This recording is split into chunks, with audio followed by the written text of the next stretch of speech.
रामायण में एक अध्याय है जो पूरी तरह से किसी राजा या भगवान को नहीं बल्कि एक भक्त को समर्पित है। जी हाँ, हम बात कर रहे हैं सुंदर कांड की। ये कहानी है हनुमान जी के विश्वास, उनके पराक्रम और उनकी अटूट भक्ति की। सुंदरकांड की कहानी असल में एक बहुत गहरे सवाल का जवाब देती है। ये हमें दिखाती है कि कैसे सिर्फ एक इंसान अपने इरादों से घोर निराशा को उम्मीद की रोशनी में बदल सकता है।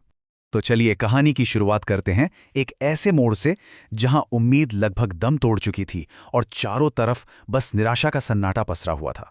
जरा सोचिए उस मंजर के बारे में।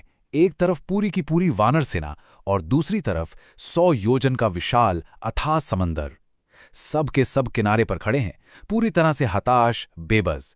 लक्ष्य एक ही है, मां सीता को बचाना, लेकिन ये लक्ष्य अब किसी नामुमकिन सपने जैसा लग रहा है। और उसी भीड़ में, उसी निराशा के बीच बैठे हैं हमारे कहानी के नायक हनुमान। वो जिनके अंदर इतनी शक्ति है कि वो ब्रह्मांड को हिला सकते हैं, लेकिन एक श्राप की वजह से वो अपनी ही ताकत, अपनी ही काबिलियत को भूल चुके हैं। और बस तभी जामवंत जी के शब्द एक चिंगारी की तरह काम करते हैं। वो हनुमान को याद दिलाते हैं कि अरे तुम चुप क्यों बैठे हो, तुम्हारा जन्म तो हुआ ही राम काज के लिए है। ये सिर्फ याद दिलाना नहीं था, ये एक सोए हुए महानायक को जगाने की पुकार थी।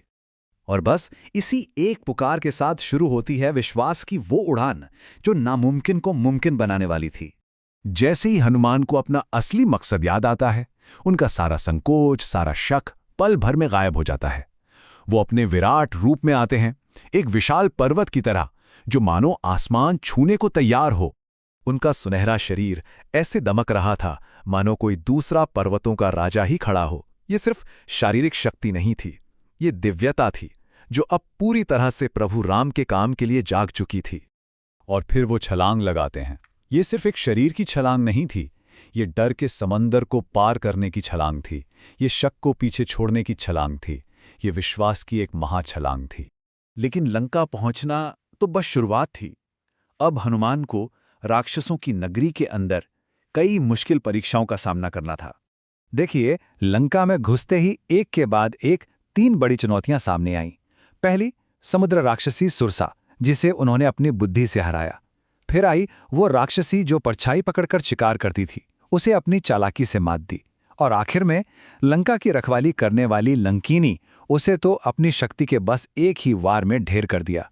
ये दिखाता है कि असली ताकत सिर्फ शरीर में नहीं होती, बल्कि इस बात में होती है कि आप अपनी बुद्धि और बल का इस्तेमाल कब और कैसे करते हैं।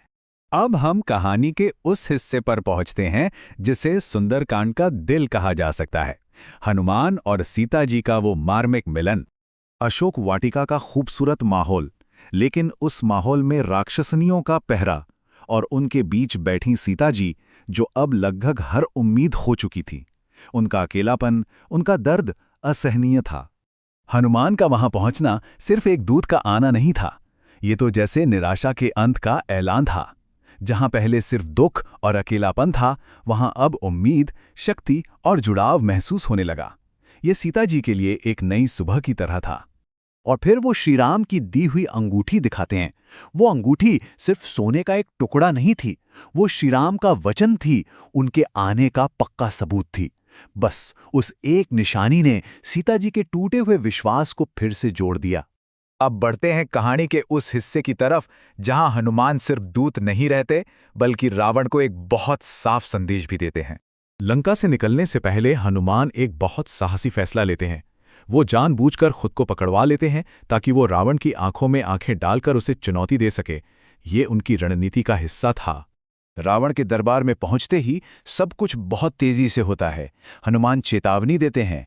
अहंकारी रावण सजा के तौर पर उनकी पूंछ में आग लगाने का हुक्म देता है, और शायद यही रावण की सबसे बड़ी भूल साबित होने वाली थी। हनुमान अपनी जलती हुई पूंछ को एक हथियार बना लेते हैं और एक छत से दूसरी छत पर कूदकर पूरी सोने की लंका में आग लगा देते हैं। ये आग सिर्फ लंका को नहीं जला रही थी, ये रावण के घमंड को जला रही थी और आने वाले विनाश की एक चेतावनी थी। उन्होंने सिर्फ धर्मी विभीषण का घर छोड़ दिया था। तो इस पूरी कहानी का, इस महापराक्रम और विश्वास की गाथा का सार क्या है? ये हमें जीवन के बारे में आखिर क्या सिखाती है? जब हनुमान वापस लौटते हैं तो उनकी वापसी एक जीत की वापसी होती है। वो अपने साथ सीता जी की चूड़ामणि लाते हैं और ये खबर कि वो जिंदा है। जो सेना अब तक निराश थी, उसे अब एक नई उम्मीद और एक साफ लक्ष्य मिल गया था। हनुमान की ये पूरी यात्रा हमें जिंदगी के कुछ बहुत गहरे सबक सिखाती है, जैसे सच्चा साहस अपनी ही शक्ति को याद रखने में है। उम्मीद सबसे मुश्किल वक्त में भी एक बहुत बड़ा हथियार बन सकती है। अटूट भक्ति नामुमकिन को भी मुमकिन बना सकती है। और हाँ, बुद्धि का सही इस्तेमाल शक्ति से कहीं ज्यादा जरूरी है। और आखिर में सुंदरकांड सिर्फ एक कहानी बनकर नहीं रह जाता, ये हम सब के लिए एक सवाल भी छोड़ जाता है। जरा सोचिए, हमारी अपनी जिंदगी में वो असंभव सा लगने वाला समुंदर कौन सा है? कौन सी वो चुनौती है जिसे हम अपने दृढ़ संकल्प और विश्वास के दम पर पार कर सकते हैं?